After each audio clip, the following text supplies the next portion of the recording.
We just got back from Paris, and I just wanted to share everything that we did, everything that we learned, so that you can make the most of your time in the city. Let's get into it.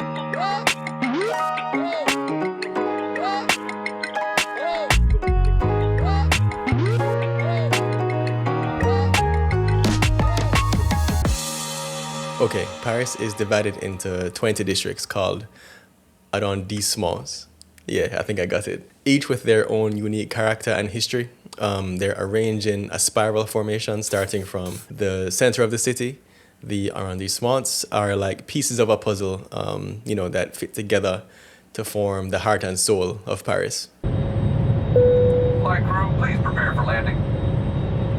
Landing in the airport. I don't know if this is just like a nitpick of mine or what, but the airport signs, normally I feel like signs when they tell you to go forward, they have like an up arrow on the sign. But all the forward ones had a down arrow. And it was really bothering me because to me, that's like telling me to go backwards, not forward, right?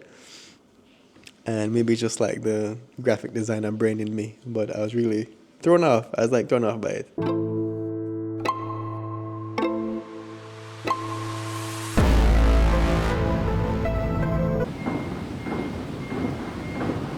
Unfortunately, France does not have a tap-to-pay system implemented for debit and credit cards, meaning you can't just take out your debit or credit card and just swipe for access to the transit system. You'll either have to, one, download the Île-de-France Mobilite's mobile app or buy paper tickets at the airport just before you exit to public transportation. I found the mobile app overly complicated, and I guess a lot of other folks did as well. We couldn't figure out the app, so now we are looking for paper tickets, because that app is terrible user experience. It's a long line. So everyone on my flight pretty much ended up joining a line to get to a kiosk to get like a single day pass tickets or weekly tickets. The issue with that is if you're getting a weekly ticket, you have to go into like an office area and they have to take a picture of you. I don't know why, but all the weekly tickets require getting a picture, like your picture taken. So there is that as well. If you have the mobile app though, you can take your own picture ahead of time. You'll see a section that says on my phone, which shows you what tickets you have available to you. You'll need to open your phone to that screen when you tap to enter the metro or to get on the bus. But anyway, once you download the mobile app, you can get to the purchase tab and get tickets based on, where you're going. So let's talk about where we stayed.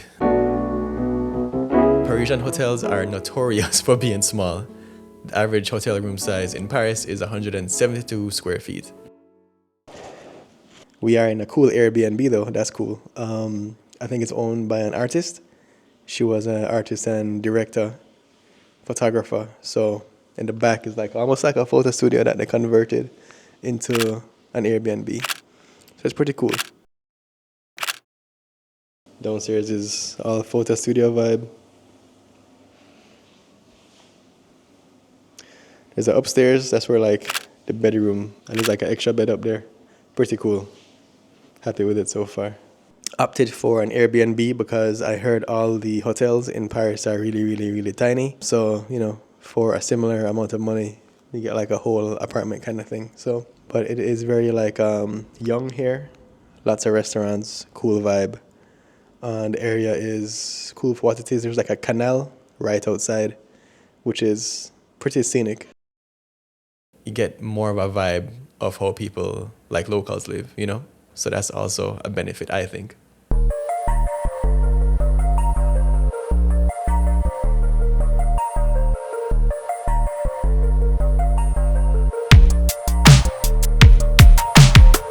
Can you take a picture? No, Why not? I'm selfie challenge. Everyone is taking videos in the middle of the road in the arc. They're waiting until, oh, there you go, until stoplight, and then boom, picture time. Anyway, to get to the actual arc, you'll need to go to the underground path underneath the roundabout.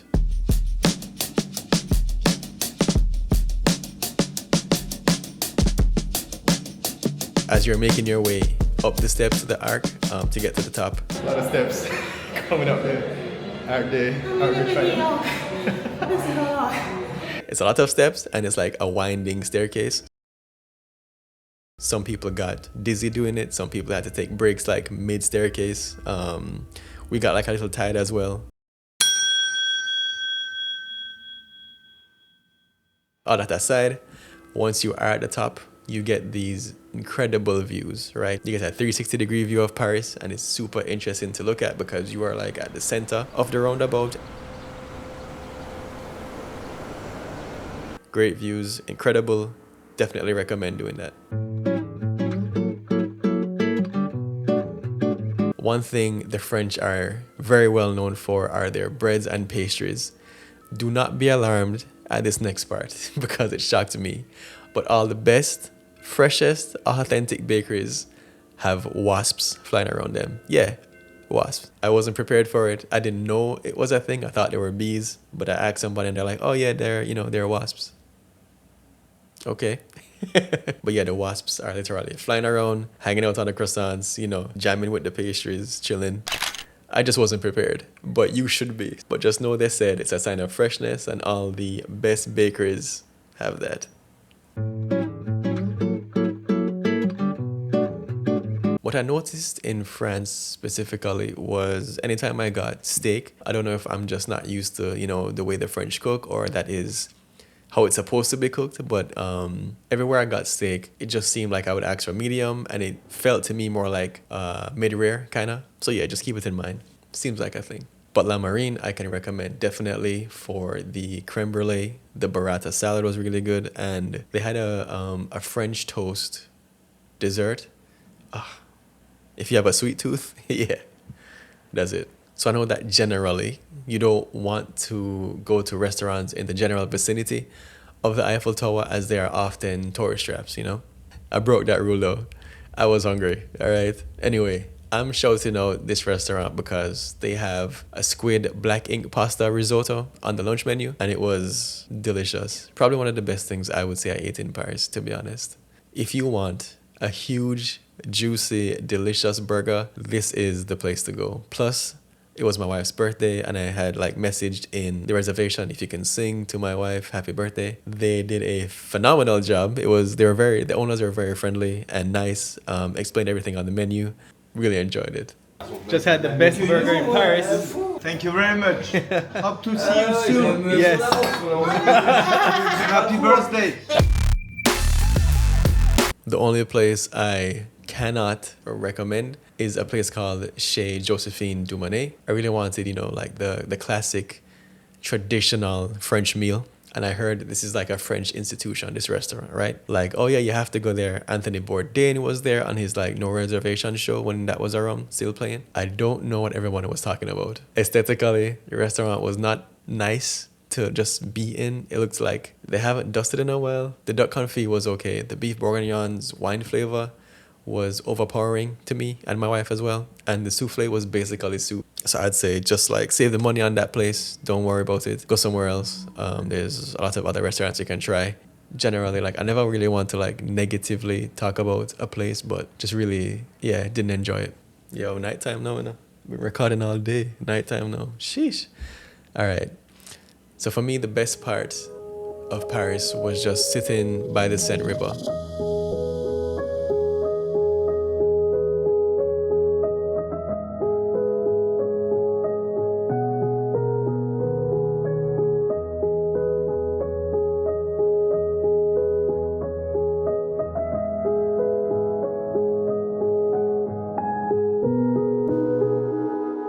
It's such a simple thing, but really lets you slow down and soak up the atmosphere. Just grab some drinks, grab some food, maybe a baguette, some cheese, a bottle of wine, beer, whatever you like, and just kind of exist, No rush, no plans, just enjoying the moment and the view, of course. We found this spot that was incredibly peaceful, and, with a great view of the Eiffel Tower. Boats were passing by, very, very serene, very nice. You can find it here. It's the perfect place to relax, unwind, take in the beauty of Paris without the crowds. If there's a river, I'm doing a river cruise. So one of the best ways to see Paris is actually by taking a river cruise down the Seine. And Bateau is a classic choice. They offer a relaxed way to take in some of the city's most famous landmarks. The cruise lasts about an hour, and you can choose from different options like daytime tours for, just clear views of the city, or like evening tours when Paris is all lit up and the Eiffel Tower flashing, all that. Now keep in mind, these boats are designed to seat a lot of people, right? So typically they play like pre-recorded audio guides over speakers. At times I found it a little hard to hear, especially if you are seated like a little further away from the speakers. So if you're someone who prefers a more personalized experience, there are of course like smaller boat options available with like live guides. But of course they come like at a higher price. So really depends on, what your budget is and what kind of experience you're looking for. Here is the biggest tip I can give you as far as attractions in Paris. Save your money and book directly. When you visit, popular attractions in Paris, like the Louvre or the Catacombs, etc., it's always best to book your tickets directly through the official websites, rather than using like third-party tour sites like Viator or Get Your Guide. Those platforms often, mark up prices significantly. Sometimes they bundle things together unnecessarily. So by booking directly, you not only save money, but you also avoid the potential, complications with middlemen, such as unclear cancellation policies, unclear meeting points, or added fees. It's just avoid, stay away. Always, always, always check the official site for any attraction before considering any other options. All right, the Louvre.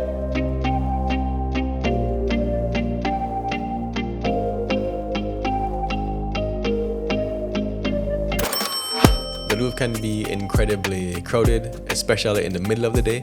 So arriving right at 9 a.m. when it opens can help you avoid, like some of that. Most people line up at the pyramid entrance, but using less crowded entrances like Porte de Lions or the Carousel can save you a lot of time.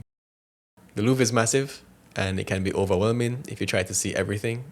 It's helpful to plan ahead by focusing on certain sections or key pieces you want to see. I think this is an all-day activity, especially if you're interested in art. Fun fact, when we were by the Mona Lisa, we looked to the left and we saw Chef Gregory from Top Chef, and he was very nice. So big up Chef Gregory.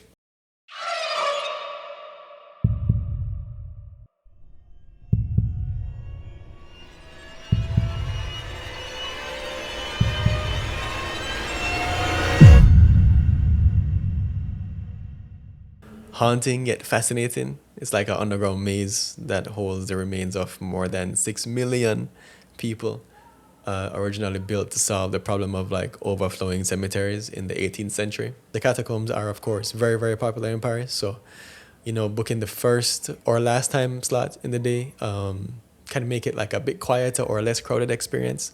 They open at 8:45 and close at 8:30 p.m. And when you go here, you want to wear comfortable shoes. Be prepared for like a bit of a trek. There are 130 steps down to enter the catacombs and 83 steps, to come back up. The pathways are narrow and uneven, so comfortable footwear, yeah man. Bring a jacket. It's cold down there. It's 57 degrees year round, so bring a light jacket just to keep yourself, as comfortable as possible while you explore.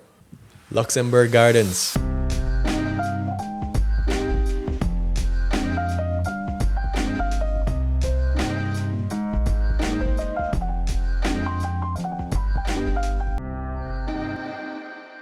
Luxembourg Gardens is one of the most beautiful and peaceful green spaces in Paris. Located in the 6th Arrondissement, the gardens were created in the early 17th century by Marie de Medici, probably killed that name too, and they were surrounded by Luxembourg Palace, which is now home to the French Senate. With its manicured lawns, fountain statues, and flower beds, the gardens are a favorite spot for both Parisians and tourists alike. They can just relax, enjoy nature, easy. So unlike some of the major attractions in Paris, the gardens are free to enter. You don't have to worry about booking tickets or, anything like that. You just bring yourself, bring a blanket, hang out. Yeah, very cool. Sacré-Cœur and Montmartre.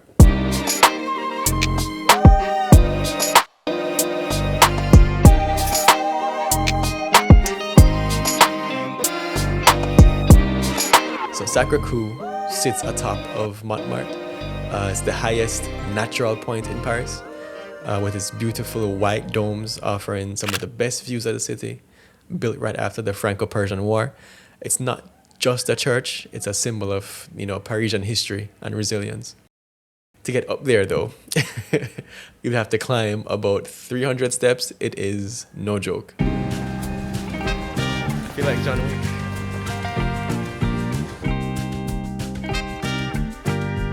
We're halfway and we're tired. The stairs are a lot, not gonna lie.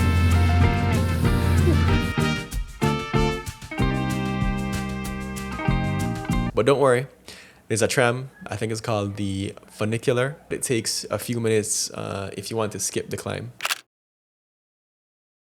Right next to the Basilica is Montmartre, one of the most charming and peaceful neighborhoods in the city. Known for its artistic history, think like Picasso, think Van Gogh and others. It has like a creative vibe with street artists, quaint cafes, and like narrow cobblestone streets. If you want to experience it at its best, definitely come early. You'll avoid the crowds and you get to enjoy the area's peaceful, quiet beauty before it gets busy, right? We got there around 7:30 in the morning, and it was the difference between empty scenic views and staircases packed with people.